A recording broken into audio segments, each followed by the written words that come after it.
છે અમે ધોરણ 11ના સ્ટુડન્ટ છે. અમારા સ્કૂલનું નામ GHS ઘોઘલા છે. અમે વિકસિત ભારતનું એક નાનું મોડેલ તૈયાર કરીને આવ્યા છે. અમારી ટીમનું નામ રામસેના છે.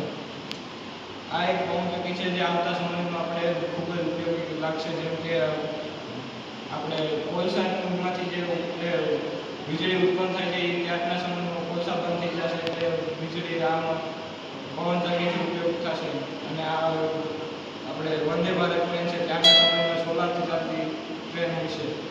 અને આ રોપવે છે. આપણે એક સ્થળથી બીજા સ્થળ સુધી જવા માટે આપણે આ રોપવે કામ લાગશે. આ એક છે બેટરીવાળી ગાડી જે આપણે બેટરીવાળો પંપથી ચાર્જ થશે અને ત્યારથી બેટરીવાળી કાર ચાલશે. આ સોલારવાળી કાર છે ત્યારે સોલારવાળી કાર છે. આ હોસ્પિટલ છે. હોસ્પિટલમાં જે હેલિકોપ્ટર છે એમરજન્સીનો દર્દી માટે કામ લાગશે.